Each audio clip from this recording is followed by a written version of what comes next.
কম্পিটিশনে প্রথম হয়ে অর্জুনকে জড়িয়ে ধরলো গঙ্গা। হ্যাঁ বন্ধুরা, সম্পূর্ণটা জানতে ভিডিওটা প্রথম থেকে শেষ পর্যন্ত দেখতে থাকুন। ধারাবাহিকের শুরুতে দেখা যাচ্ছে অহনা তো অর্জুনের ঘরে এসে অর্জুনের সঙ্গে ঝামেলা লাগিয়ে দিয়েছে। অর্জুনকে বলছে যে আজকে তোমাকে একটা বড় সিদ্ধান্ত নিতেই হবে, এই ঘরে গঙ্গা থাকবে কি থাকবে না। তাহলে আমি বুঝে যাব যে এতদিন ধরে তুমি আমাকে যা যা বলে এসেছো তার কতটা সত্যি। অর্জুন তো এবার অহনাকে সরাসরি বলে দেয় যে আমি বললাম তো যে গঙ্গা এই ঘরেই থাকবে। কথাটা শুনেই তো গঙ্গা খুব খুশি হয়ে যায়, মনে মনে বলছে জয় বাবা গঙ্গেশ্বর, তুমি তাহলে মুখ তুলে চেয়েছো। অহনা তো এদিকে রেগে পুরো লাল হয়ে গেছে, অর্জুনকে বলছে গঙ্গা তাহলে আজকে রাতে এই ঘরেই থাকবে। অর্জুন তো সরাসরি বলছে যে হ্যাঁ তুমি ঠিকই শুনেছো, গঙ্গা আজকে রাতে এই ঘরেই থাকবে। ওর কালকে একটা বড় কম্পিটিশন রয়েছে, আর ও কম্পিটিশনের আগে কত বাধা ফেস করে সেটা তো তুমি খুব ভালো করেই জানো। এই আমি গঙ্গাকে চোখে চোখে রাখবো। আর একটা সিম্পল জিনিস নিয়ে না এরকম ভাবে সিন ক্রিয়েট করাটা কিন্তু একদম উচিত নয়। আর তোমার যদি সেরকম প্রবলেম হয় তাহলে তুমিও থেকে যাও আজকে রাতটার জন্য এই ঘরে। অহনা তো এবার অর্জুনের কথাটা শুনেই মনে মনে বলছে যাক, এটুকু তো প্রমাণিত হলো যে অর্জুন এখনো আমাকে ভালোবাসে। অহনা তো এবার নাটক করা শুরু করে দিয়েছে অর্জুনের সামনে, বলছে যে যাক তাহলে আমার গুরুত্ব আছে এখনো তোমার কাছে। আর বেশ, আমি তোমার কথা মতন আজকে রাতে এই ঘরেই শুচ্ছি, তা না হলে লোকে তো খারাপ কিছু ভাববে তাই না। হয়তো লোকেরা ভাববে যে তুমি গঙ্গাকে নিজের স্ত্রী হিসাবে মেনে নিয়েছো। পর্যন্ত এবার গঙ্গা আর অহনাকে বলছে যে আচ্ছা ঠিক আছে, অনেক হয়েছে, চলো তোমরা দুজন এবার খাটে শুয়ে পড়ো, আমি এই সোফায় টোফায় কোথাও একটা শুয়ে পড়ছি। আর প্লিজ দুজন মিলে এটা নিয়ে না আর ঝামেলা করো না। এবার তো গঙ্গা আর অহনা দেখা যাচ্ছে যে বিছানার মধ্যে গিয়ে সঙ্গে সঙ্গে রাগ মাগ দেখিয়ে দুজন মিলে শুয়ে পড়ে। অর্জুন তো এবার নিজের মতন নিজে এসে সোফার মধ্যে শুয়ে পড়েছে। ঠিক তখনই যে দেখা যাচ্ছে যে গঙ্গা ঘুমের ঘোরে অর্জুনকে নিয়ে স্বপ্ন দেখছে। অর্জুনের সঙ্গে বেশ সুন্দর একটা গানে, রোমান্টিক গানে নাচছে গঙ্গা আর অর্জুন। এবার তো ঠিক তখনই সেখানে অহনা চলে আসে। অহনা এসে যখনই গঙ্গার থেকে অর্জুনকে নিয়ে চলে যেতে যাবে, ঘুমের ঘোরেই তো গঙ্গা অহনাকে একটা জোরে লাথি মারে। গঙ্গা তো এবার বুঝতে পারে না যে ও কখন অহনাকে লাথি মেরে খাট থেকে ফেলে দিয়েছে। অহনা তো এবার নিচে মাটিতে পড়ে ও মা গো বাবা গো করে চিৎকার করছে। গঙ্গা তো সঙ্গে সঙ্গে লাফিয়ে ঘুম থেকে উঠে পড়েছে। এবার তো অর্জুনেরও ঘুম ভেঙে গেছে। অর্জুন অহনার চিৎকার শুনে অহনার কাছে গেছে, অহনাকে বলছে মা তুমি খাট থেকে পড়ে গেলে কি করে, ঘুমের ঘোরে কি একা একা পড়ে গেলে নাকি। গঙ্গাও তো এদিকে মনে মনে এবার ভয় পাচ্ছে, বলছে সর্বনাশ, তাহলে আমি এটা স্বপ্ন দেখছিলাম, কিন্তু অহনা ম্যাডাম যে এবার লাথিটা সত্যি সত্যি খেয়ে গেছেন। অহনা তো এদিকে কাঁদতে কাঁদতে অর্জুনকে বলছে তুমি তোমার ওই প্রিয় গঙ্গাকে জিজ্ঞাসা করো আমি খাট থেকে পড়লাম কি করে, আমাকে লাথি মেরে খাট থেকে ফেলে দিয়েছে। অর্জুন তো এবার অহনাকে বলছে সে কি কথা, গঙ্গা কেন তোমাকে খাট থেকে লাথি মেরে ফেলতে যাবে। এই গঙ্গা তো এবার নাটক করছে, বলছে না স্যার আমি তো ইচ্ছাকৃত করে ফেলিনি, আমি না বোধহয় স্বপ্ন দেখছিলাম। অহনা তো এবার খুব রেগে আছে, গঙ্গার ওপর খেঁকাচ্ছে, বলছে "এই একদম মিথ্যা কথা বলবেন, আমি জানি তুমি ইচ্ছাকৃত করে আমাকে লাথি মেরে ফেলে দিয়েছো। অর্জুন তো এবার গঙ্গাকে বলছে গঙ্গা তুমি কি স্বপ্ন দেখছিলে বলো তো, ফুটবল খেলার স্বপ্ন দেখছিলে নাকি।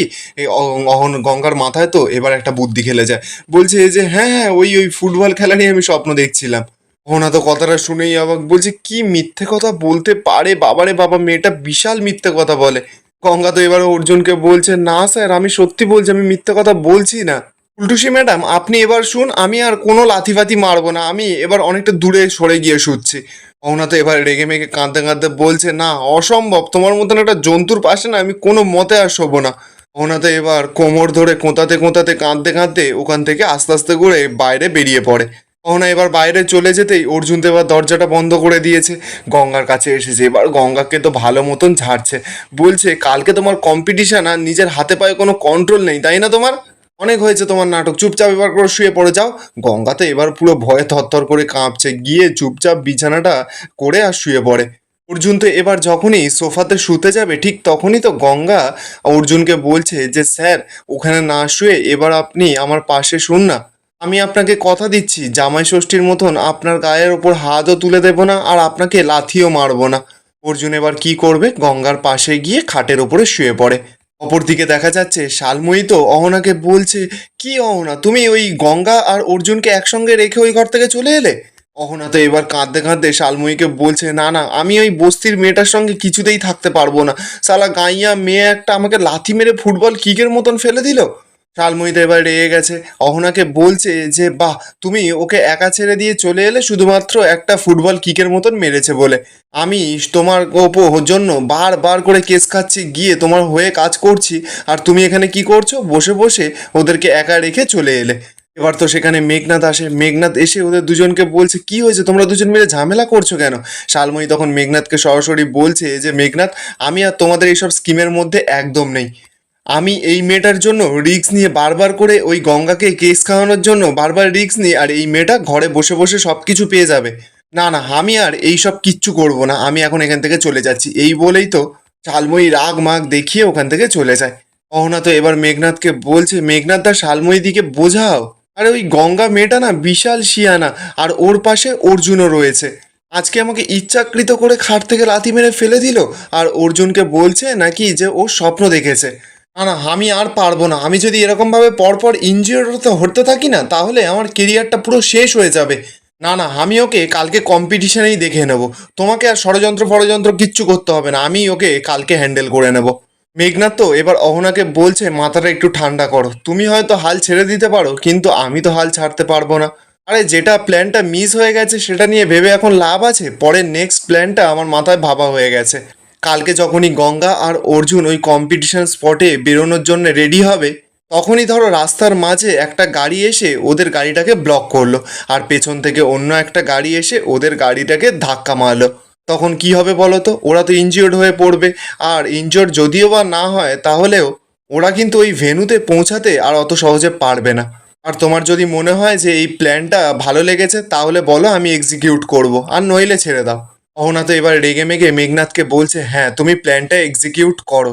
অ্যাটলিস্ট এই অ্যাক্সিডেন্টটা হলে তো ওদের ভেন্যুতে পৌঁছাতে দেরি হবে, আর ততক্ষণে আমি গঙ্গার নামটা কেটে দেবো, একটা তো রিভেঞ্জ নেওয়া হবে। আমাকে ল্যাং মেরে ফেলে দিল, আর তারপর নাকি উনি সুইমিং কম্পিটিশনে যাবে, আর তারপর ওখানে গিয়ে প্রথম তিনজনের মধ্যে হয়ে উনি নাকি চাকরি পাবে। না না, এটা কিছুতেই হতে দেওয়া যাবে না। না না মেঘনাথদা, তুমি প্ল্যানটাকে এক্সিকিউট করো, ওই গঙ্গাকে আর পাওয়ারফুল হতে দেওয়া যাবে না। এরপর দেখা যাচ্ছে পরের দিন সকাল সকাল তো গঙ্গা পুরো রেডি হয়ে গেছে।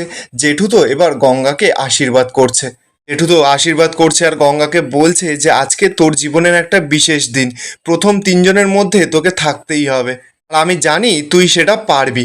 পিয়ালি তো এবার গঙ্গাকে বোঝাচ্ছে, বলছে বাবা গঙ্গেশ্বর চাইলে না সব কিছু সম্ভব। পিয়ালি তো এবার দইটা নিয়ে দইয়ের ফোঁটাটা গঙ্গার কপালে দিয়ে দেয়। এখানেই আজকের এপিসোডটা শেষ হয়ে যায়। আপনাদের কি মনে হচ্ছে, গঙ্গা কি পারবে বাড়ির সকলের মান সম্মান বজায় রাখতে? কমেন্টে অবশ্যই জানাবেন আপনাদের মতামত।